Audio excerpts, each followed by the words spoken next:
Brand and agency leaders wrestle with the idea of creating the future and being on the cutting edge at all times. After all, the best way to predict the future is to create it, said Peter Drucker. In this episode, I'm joined by the CEO of VMLY&R South Africa, Jared Cinman. He sits on the Luries Committee, the Bookmarks Committee, and the Creative Circle.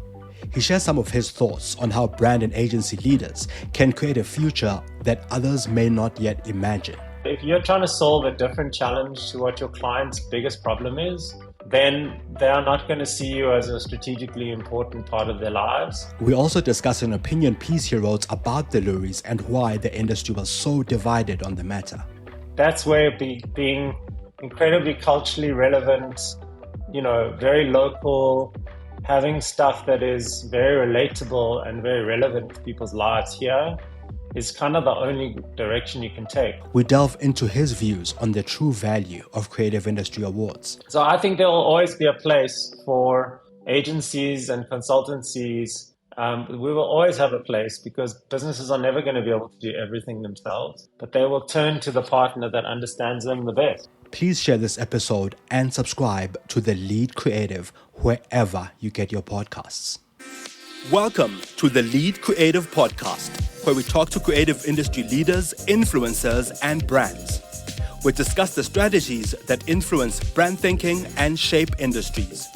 Thought leaders and heads of agencies let us in on some of their thinking and insights. I'm your host, Mongezi Mtati. Enjoy the show, and please share and subscribe. Jared, in the early days of social media around 2008, 2009, you saw the future of media and the future of digital coming, and you started, or at least spearheaded, the Digital Edge podcast at the time. How do you keep yourself on the cutting edge of what's coming, or at least what's happening in the industry? It's a good question. I think the industry, lags behind where innovation is. If you look at the rise of AI over the last few months, you can kind of see how enormous the impact of that is going to be on this industry. But I think in many ways, an agency is led by what our clients are buying. And I think clients are fairly risk averse.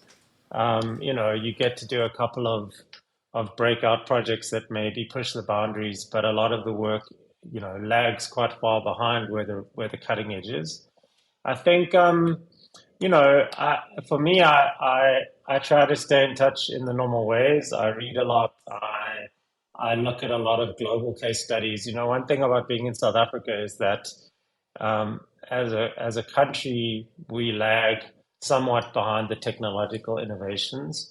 So by looking at the work that is being made in different parts of the world through our VMLY&R network and elsewhere, I think you see a little bit of the future by doing that, and that helps. But I think, at the heart of it, it's about really remaining curious and never thinking that you have figured it all out, because the minute you have the feeling of having figured it all out, you know that you are falling behind at that moment. Speaking of AI, which you've just mentioned, I know that in November 2022, you had hired an AI specialist, or at least looking for an AI specialist within the VMLY&R team at the time, long before ChatGPT became a thing. Did you sort of see the rise of a platform like ChatGPT coming, or was it because of this curiosity that you referred to that you saw that AI was going to become a lot more, at least, used publicly? Because, you've been using AI, but not as much as it's being talked about now. Look, speaking for myself, I've been thinking about the role of automation and machine learning and those kinds of things for a long time. Actually, it's interesting that the whole field of machine learning is probably a 50-year-old field. So, things like neural networks and that kind of thing have been around for decades, actually.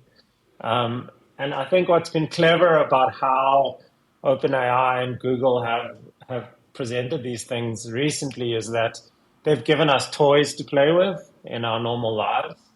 And suddenly these things that were very theoretical are now suddenly in our hands and we can actually play around with them. So I think it's something that I've been thinking about personally for a long time, because what I see in our industry is a huge amount of wastage, wasted time, wasted effort, wasted hours. It's a very common problem in an agency context, is that you do a lot of stuff that never actually goes anywhere. And there's a good deal of drudgery involved. You're doing a lot of very kind of repetitive tasks. And so for a long time, I've been looking at how one could automate more things within the agency and how you could do certain things, much more efficiently or much more effectively. And so, yeah, I've been looking around at these things for a while. I think, you know, um, I don't give myself lots of points for foresight, because I think anyone reading the technology press for the last 5 years has been seeing how AI technologies have been progressively moving. I think that the toys that have been made, so things like Midjourney or Dolly or ChatGPT, have made them much more relatable for people. So all of a sudden, everybody's like, "Oh, okay, this is what the potential is." But the real potential here is really behind the scenes, and it's in the ways in which these technologies are enhancing existing tools and processes. So the toys are great because they make it possible to have a conversation with a layperson about Yeah. these things. But actually, the really interesting stuff is the stuff going on behind the scenes. And for myself, like I don't see myself as a early adopter on this particular point, because, as I say, this was 20 years ago the technology was Yes. being developed. It's just Yeah. taken a very long time to have enough computing power to put this in everybody's hands. Yeah. Yeah. One of the areas that you've definitely been an early adopter on, and I've mentioned this earlier when I was talking about the Digital Edge podcast, now that that future that you saw in Mhm. 2008, 2009 has come and is now thriving, do you feel that brands as well as the industry are making the most of this growth? You mean podcasting Yeah, specifically? podcasting, the alternative media that isn't as that isn't in the same spaces as traditional media that we're now consuming and Yeah. utilizing. Are brands taking advantage of it as much as they can? Um, I mean, so I think that there's a at very least there's a real willingness and interest in alternative media forms that I see, and that's because actually when you look at the impact of more traditional means of advertising, you can see the impact declining, constantly year on year. You can see less impact to doing traditional media campaigns. Um, and that's even in a country like this where, we don't have 100% digital penetration. We've got a lot of people who are still consuming media that is going through more traditional channels.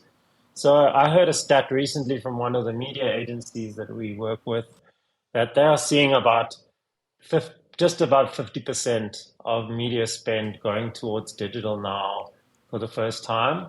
So that's taken a very long time to get there. It passed traditional in the UK, I think, 10 years ago. So we're very far behind on that front. But yeah, I think that the thing that's shifting is people are seeing returns and an impact of an alternative media strategy that Yeah. hasn't necessarily been as obvious before. I think you're still in a country and on a continent where, you've got where digital channels are fairly premium, and so it's quite expensive to listen to a podcast compared to switching on a radio. And I think that so those dynamics still kind of are there. But yeah, I definitely think there's a lot more enthusiasm and a lot more interest in finding ways to break through to audiences that are new and that have a chance of allowing a brand to stand out. With the media world or the advertising space is so crowded. There's just so much messaging and so much material. And the truth is, there are also better and better ways for people to skip those things and block them out. And so it's become a real challenge to figure out how to get a message through to a person who's completely overwhelmed with information. And I think that's where innovation really comes into the play, because if you are doing something interesting and innovative, there's a better chance that you're going to get noticed. On Yeah. podcasting, particularly, I mean, when we had our podcast, we didn't know how early on in the journey of the podcasting world that was actually. But now I think the other day I heard there's over 1 million podcasts on the internet. And so I think your challenge now is the same as it is if you put up a website, which is how do you get noticed and how do you Yes. become a place that people would spend their time with, because Yeah. you're competing with literally 1 million other podcasts that somebody could get at the click of a button. Yeah, yeah. So that innovation is really something that we should double down on, not just from the brand perspective, but also from the alternative or at least non-traditional media as well. Yeah, you've got to analyze quite carefully. We talk about a consumer journey, and you've got to think about the life of your consumer, and you've got to really understand what they do in their day. When do they pick up their phone? When do they switch on the TV? When do they listen to a radio or a podcast? And you've really got to understand how to be the content that someone's going to choose to spend time with, because people do spend a lot of time with content. They watch hours of YouTube or they watch hours of Netflix or whatever. All of us are consuming an enormous amount of content, but to be the destination of choice for somebody means you have to be offering them something that they really want, A, and B, that can stand its ground compared to all this other content that they have access to from everywhere on earth. And I think that's what I often tell clients that they have to realize is you're not competing with other South African brands when it comes to content. You're competing with the best content makers on the planet. And you've got to be able to stand out compared to them, not compared to what your competitor in South Africa is doing. Because Yeah. the minute you pick up your phone, you're in the global ecosystem. Netflix is one button click away from my banking app or whatever. And so it's a tough world to actually compete in, because you have to. And so that's where being incredibly culturally relevant, very local, having stuff that is very relatable and very relevant to people's lives here is kind of the only direction you can take. Because if you try and compete with Netflix, you're probably not going to beat them. Yeah, yeah.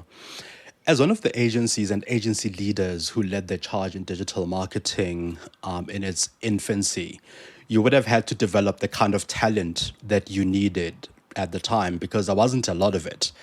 Now, looking back between then and now, what's your strategy to spotting and cultivating talent in a world that doesn't see the kind of future that you envision or see? I think the great thing about young people is that they often live in the future that you're trying to build already. And so I think what we've been able to do over the years is be very receptive to bringing in young people.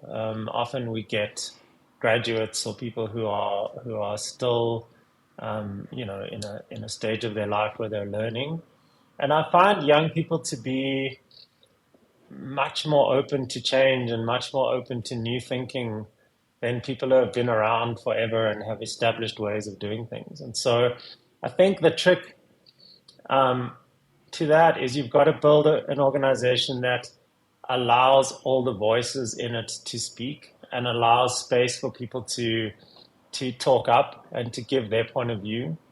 I think if you create that kind of organizational culture, then it starts to sort of look after itself in that sense, because the young people that you're bringing in will tell you when you're out of touch and will tell you when you're making stuff that isn't culturally relevant or isn't connecting with other young people. So, so I think that's to be honest is part of the trick is you have to bring in a lot of young, fresh thinking, and then you have to give those people space to speak and to and to be heard and to influence the direction of your organization. Where Yeah. I see businesses getting stuck is they bring in, young people with great ideas, and they try to force them into working in a way that is the way it's always been. And I think that you then lose that whole kind of generational shift that is what it takes to to keep a business, fighting fit for the emerging economy. So Yeah. I think that's a big part of it, to be honest. But that's kind of a big part of how we've done it. If you're enjoying The Lead Creative, please share this episode with your network and hit follow or subscribe. Enjoy the show. Yeah, how do you do it? Like, I mean, a lot of organizations say they do that, right? They say they sort of enable the younger, newer, less experienced voices to be heard. But tangibly, when you look at those organizations, it doesn't look as though it happens. Like, what would you say? How would you say you cultivate that, you build it, or you build it into your DNA? Mm. So I think the number one thing you have to ask yourself as a leader is, am I open to hearing that I've done something wrong or that I'm doing something in a way that I shouldn't be doing it? So I think that it really does start from the top, and it starts from that attitude is my attitude that I think I've got it all right, and I just need to work really hard to convince everybody else to do things the way that I think they should be done? Or am I constantly opening myself up for feedback and to be challenged and to be shifted in my thinking? And Yeah. I think that's not so much an organizational culture thing as an individual leadership thing. Is what is my attitude as a leader? And I think that's something any leader can check in with themselves about is, am I someone who's listening a lot and asking people to give me feedback on what I'm doing, or how our business is running? Or am I someone who spends most of my time telling other people what they should be doing and how they should be doing it? So Right. I think that if you can start that sort of attitude shift from the top, if you can start it with yourself, and you can be humble about what you know and what you don't know, because the fact is I have a single lived experience. I'm a white male. I've lived a certain life. I'm in a certain place in my life from a career and a status point of view. And and if I think therefore that I know better and that I have nothing more to learn, then you're going to set that as a standard for how people in your business behave. So Yeah. it's like we have other things within our business where for example, we have a way that people can report microaggressions to us, right? And it's not a kind of HR box ticking thing. It's something we genuinely want to know when people are having experiences that are difficult for them, so that we can improve and we can make it better, and we can keep creating a safe space for people to exist in. But I think it really does all start with leadership. I think that if you can't accept that you may not know everything and you may not have enough perspective to think through every single problem from every point of view, then you're going to stop growing and your business is going to stop being a place that people can thrive in. So for me, if you want a practical suggestion, that's the best thing I can say is that you have to just you have to be humble and you have to understand that you only have one lens and one perspective that you bring. And if you're open to other people's perspectives influencing yours, then there's a good chance you're going to create a culture which is open to that kind of stuff. Awesome. Awesome. I hear Hope that that. answers your question. No, it definitely does. It definitely does. It unpacks it a lot more. I think it takes it away from from what we constantly hear about As a leader or as an organization, you need to, give more voices a place to be heard, to a place of, part of that is the humility to understand that you don't know it all, and you are open to getting direction from your team, and it's a collaborative process. There are A many. lot of people talk Yeah, about this. Sorry, go ahead. sure. No, No, I was going to say carry on. a lot of people talk about transformation in a very sort of, um, uh, box ticking kind of sense. They have a list of things that they think you need to do in order to be a transformed or a diverse business. But the hardest thing is to make space for diversity of thought and diversity of life experience. And actually, that you can't do, in a box ticking way. That is something you have to feel in your heart and you have to really want to happen. And if you're leading a business and you don't have a real desire to diversify the thinking patterns, nothing else you do is really ultimately going to work. Yeah. I don't think. Definitely. There are more and more agency functions that are being insourced by organizations, by brands, and all of this. And as this happens, in some instances, some agencies that don't evolve quick enough become obsolete in the marketplace. What is your view on what the future agency looks like, or what the future agency provides as value to its clients with more of these functions being insourced? So I've been around long enough to see kind of cyclical changes um, happen where organizations take a whole lot of stuff inside. It, they reach a point where they're not getting enough creativity or enough, diversity of thinking, and then they outsource to agencies. So I don't think anymore that there's a trend towards everything being insourced. Really, I see it as a cyclical thing. I think businesses take stuff in and then work with external partners, on a cyclical basis. So I think the second part of your question, though, is much more relevant, which is how do you provide a valuable service so that you are someone that when the opportunity arises, clients will want to work with. And I think for me, the the thing that I see, um, the biggest weakness that I see in the space is agencies not being able to understand well enough what a client's business challenges are. Because the truth is, when somebody is outsourcing a piece of work or hiring an agency or hiring a consultancy to come in, it's because they are missing something. They understand their problems really well, but they don't understand all the available solutions that they could be using to solve those problems. Agencies have a really good handle on the solutions, but they often don't take the time to understand the problem well enough. And so and that's where the breakdown happens, is that if you're trying to solve a different challenge to what your client's biggest problem is, then they are not going to see you as a strategically important part of their lives. And that's where the frustration that goes, well, maybe I should just hire some creative people internally, because at least they'll have the organizational context and they'll be trying to solve the right problems within the business. So Yeah. I think agencies have to get really good at understanding clients' business challenges.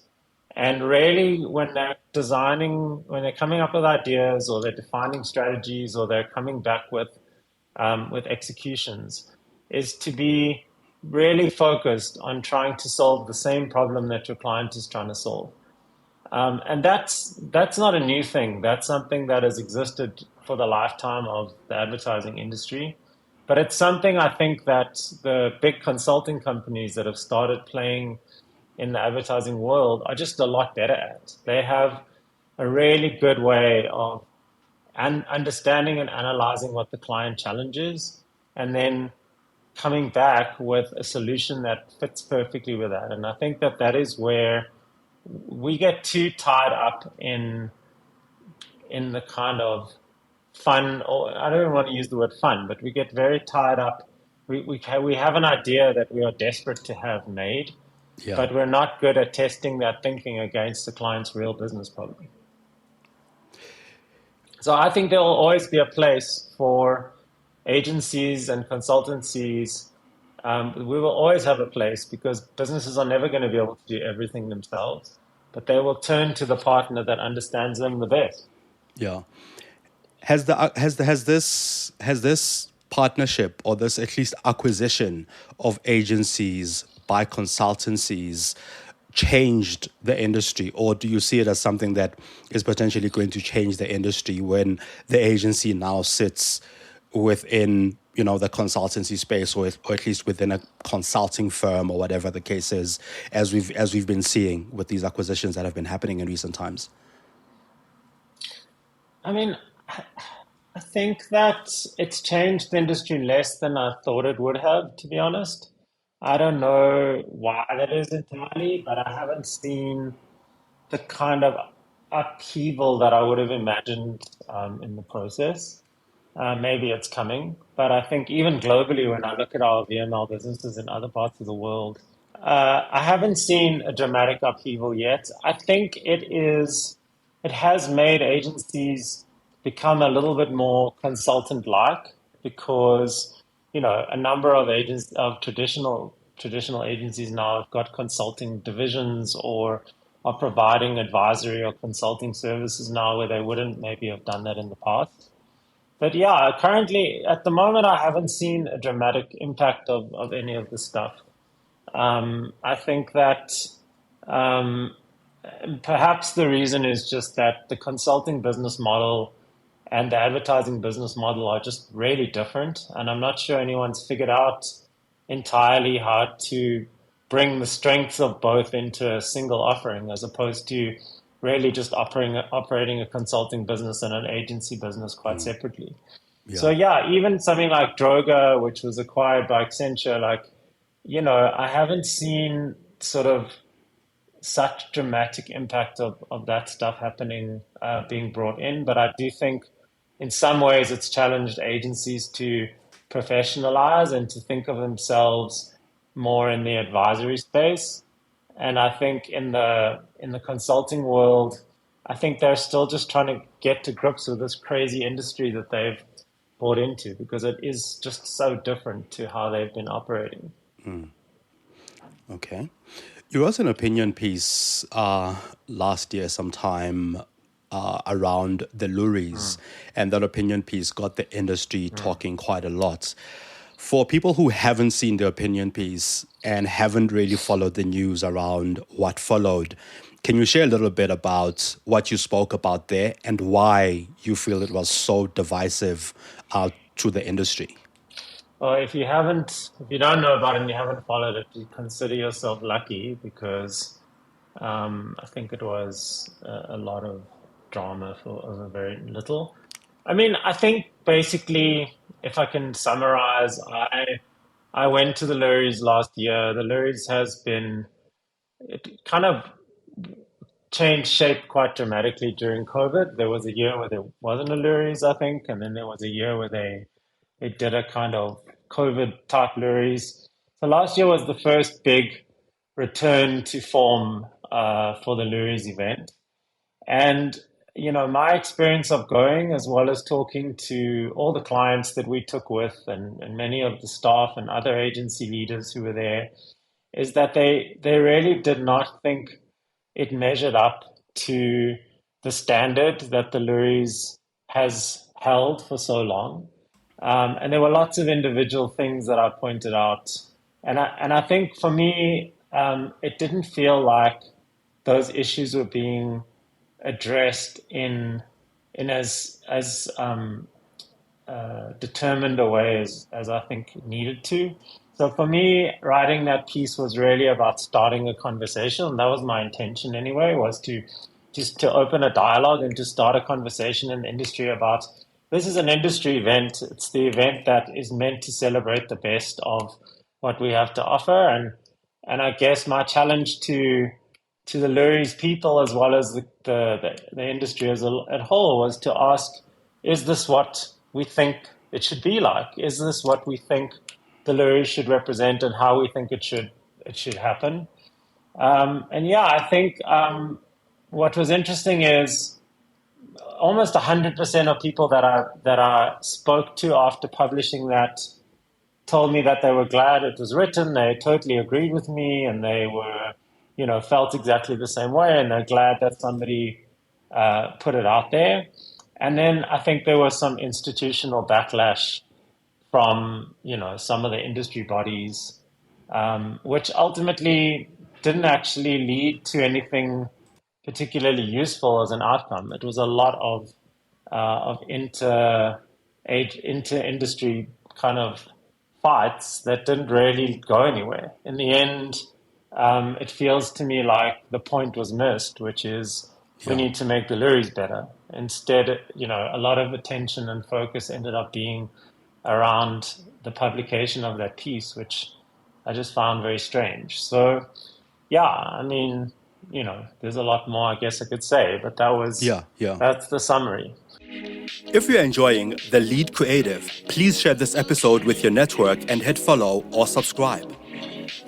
Enjoy the show. And of course, I think there was that the ACA then met where the article was discussed and the whole thing was discussed, which some corners of the industry felt as though it was to silence a voice that had an opinion or was expressing an opinion on what I suppose you felt and thought at the time. Do you feel that that dialogue eventually happened? That dialogue that you wanted to open up happened, or did it in the end almost silence other people who have opinions that they can express as well in the industry? Yeah, I mean, that's a good question. I mean, I think it's worth saying that in the final analysis, so the ACA made a decision to try to fire me from their board because of the piece. In the final analysis, there was a members vote, and I won by a very large margin. There was actually only about 5 or 10% of members who voted to kick me off the board. And actually, so I came out of that feeling like the industry really did see it for what it was, which was an opinion piece that that was a valuable addition to the dialogue. And I don't think the majority of people, well, I know for a fact the majority of the people didn't think that it was an appropriate response to try and punish me for it.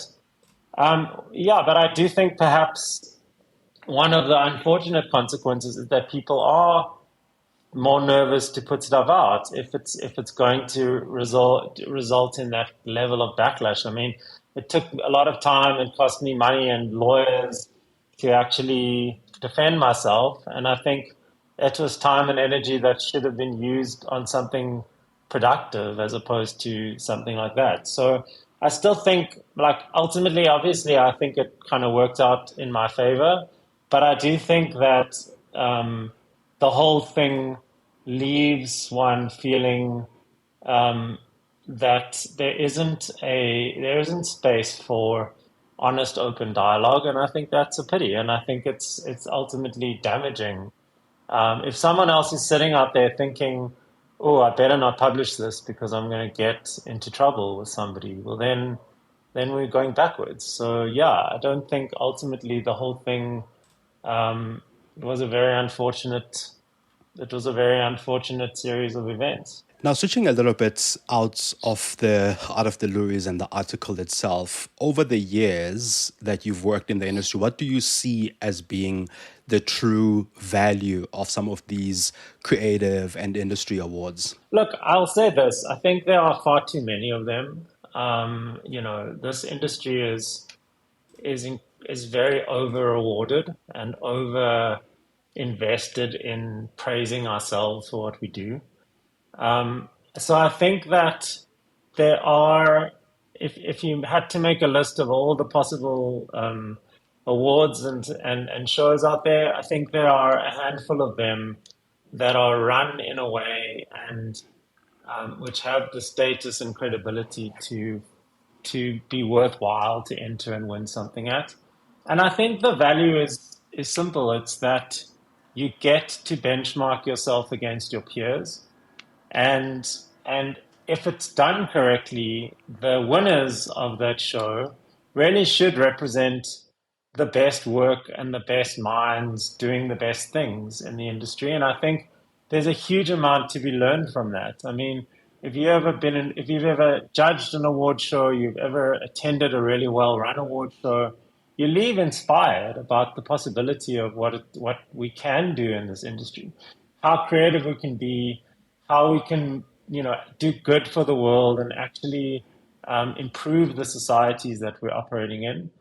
And so I think that is really the best part of it is it's a way to challenge ourselves to keep doing better and to keep thinking smarter and to keep solving problems in a more interesting way. And the best shows that are out there absolutely do that. The worst shows and kind of the less credible pieces of that ecosystem, unfortunately, all they do is give people a trophy and a party. And I think, to be honest, that can actually lead people astray because you start to think that that is the measure of success. Yeah. And you forget that actually the measure of success is we're a commercial enterprise. Our job is to solve client problems and to help our clients' businesses to improve. And I think at its worst, people can get very distracted by this kind of stuff. Do the best awards and award shows help to improve our client relationships and also, I guess, improve your ability to win better and more quality business? Most clients are quite skeptical about advertising awards, to be honest. I mean, they like to win them because it's fun. And some clients are incentivized internally in their businesses to win awards. So it does mean something to them, to some of them anyway. Um, and they also do, I think, when they're looking for agencies, clients will look at how you are ranking as a creative agency as part of their criteria for how they're hiring you. I mean, it's the same as them looking at it's kind of an easy way for them to look at your back catalog and see what you're capable of. And so I think, yes, to some extent that is true. To some extent, doing well in the award shows and showing that you are investing in your creative product does have a positive commercial benefit. But as I said, I think that I've seen agencies just make it their only mission in life to win awards. And they'll do they'll come up with all kinds of proactive pieces and made up work just to score well in an award show. And I think clients are quite bored with that stuff. It's not really the biggest question on their mind is how many prizes can you win? I've seen agencies get fired a week after winning a Grand Prix at an award show because the work they're doing might be clever, but it's not solving the business challenge. So I think you have to be careful with that. I don't think as a creative agency you can be completely disinterested in this stuff because I do think that people are using these results as a part of their criteria for why they're hiring you and the fact that you've demonstrated your ability to stand up with the best in the world. But I think it shouldn't distract you from the much more tangible stuff that clients are really looking for. So as I say, I think a lot of clients are, if we win an award, our clients, will send out a WhatsApp and say, "Yay, well done." But it's forgotten pretty quickly because it's not such a big part of their lives. Right. And we exist to service them. That's what we always have to remember. In closing, Jared, how do brands, heads of agencies, and people coming into the creative industry almost keep themselves on the cutting edge and also understanding the future as you have. You mentioned curiosity. You mentioned, reading as much as possible and getting as much research as possible. And if you're a leader in an agency, surrounding yourself with young people and young minds that are living that future. How else do you think we can almost keep ourselves relevant, or at least industry leaders can keep themselves relevant, future focused, while also being firmly grounded?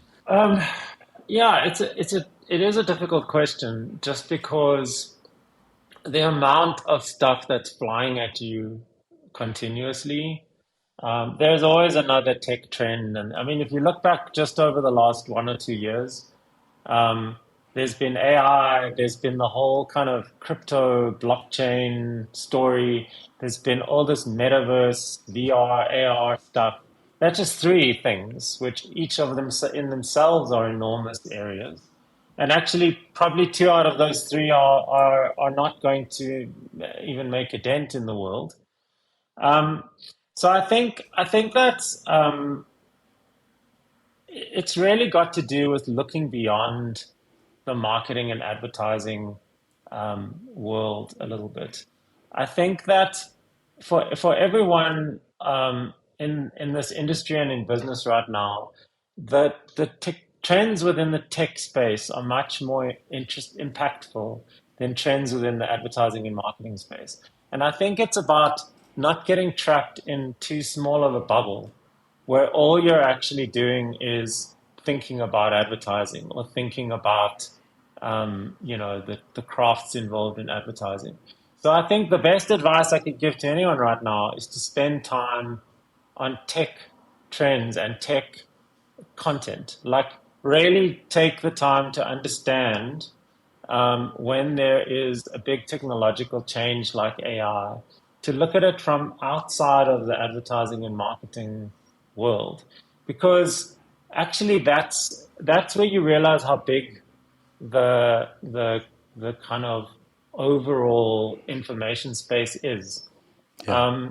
So that's the most important thing, I think, is not to get too caught up in our own industry and our own tiny worlds, and to really figure out which are the pieces of content and information that are really going to let you get perspective.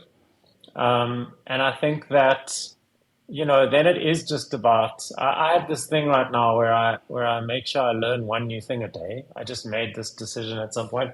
I'm going to learn one new thing every single day.